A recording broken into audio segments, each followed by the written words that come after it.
but I want to get to, you know, when you met Amar. Oh, All right. And the impression that he left on you. And you said you were out looking for something at that time. well, see, you have to understand, first of all, we had just left our neighborhood. We moved up to Powton Village. Jamel had a hookup through school with a teacher. His teacher, John. You know, who had a building that he said we could sublet.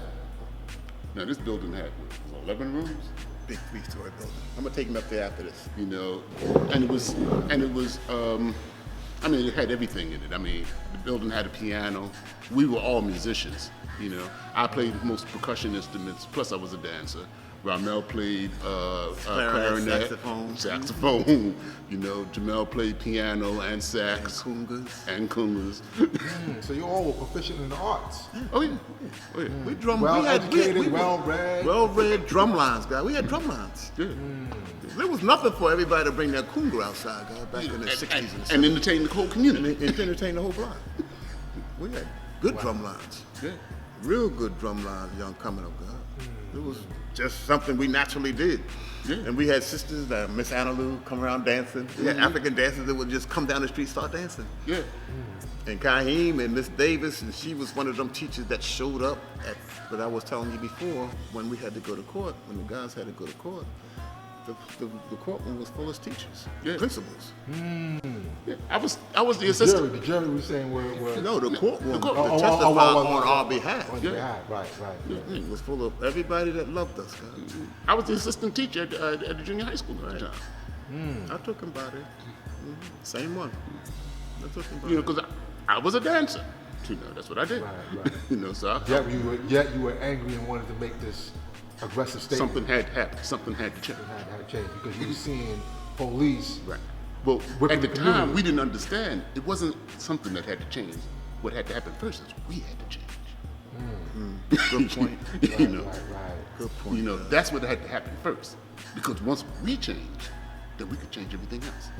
When did you realize that? When you met Amar? When we met Amar, it was deep because when we met Amar, Jamel and I was out in the street in the field. You were with him, weren't you? No. But he told us that I got somebody y'all got to meet.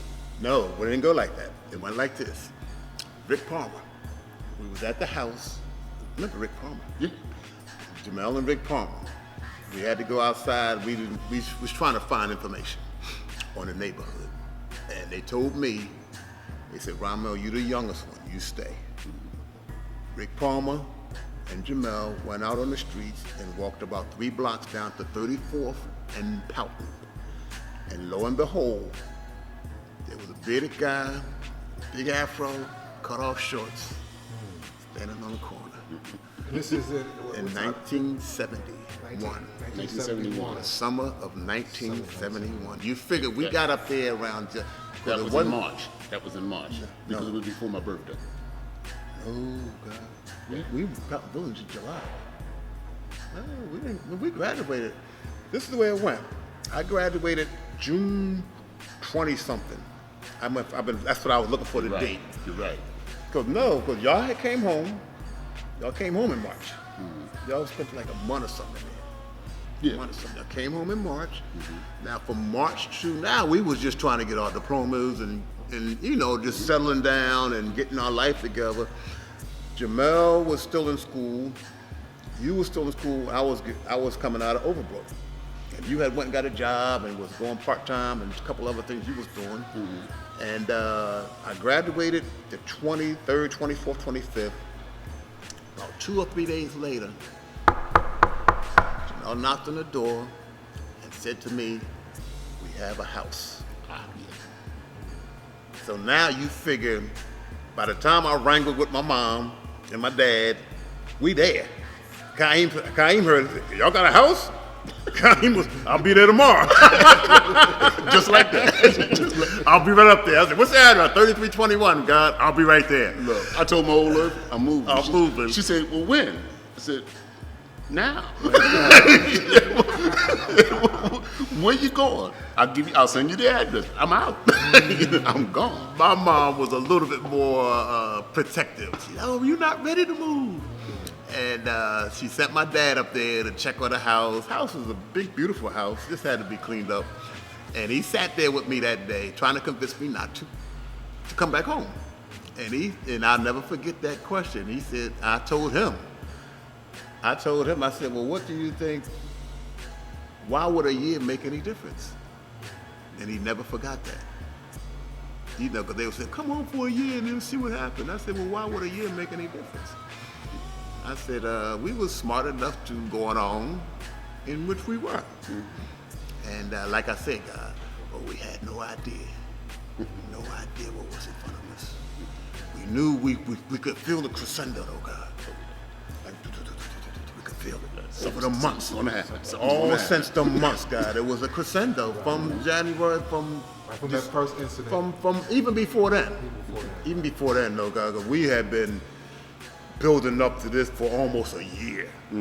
So you can go back into a year 1970, like the summer of 1970, when we was just filling our oats and becoming men at that tender age of knowledge equality and knowledge power, knowledge God. And the crescendo was building. So by that time, it was nothing. Mom, Dad still did not know why or what was going to transpire, but I wanted to be there. He wanted to be there. And there was nothing was going to stop us from being there at that moment. It's like whatever's going to happen, we had no idea. So when that night came about and Jamel went outside with Rick Palmer, met Amar, brought him back to the house, and who was this cat, man? Who was this cat with this long beard, man? Look, Amar was the picture of the classic hippie at that time. Yeah, he was. He had hair everywhere, and Amar was always a very hairy brother, but he was short and real skinny. You know, and he was in an A shirt and shorts. And shorts. You know, and sandals. You know, so he looked like a big hairball. Very unassuming, and very, and like I said, unassuming.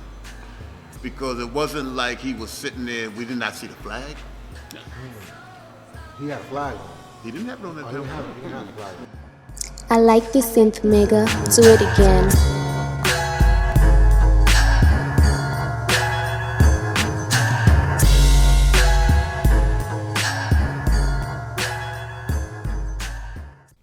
To see the entire complete film that these segmented clips come from, join 7 On Demand. Add on with me as we take our media to the next level.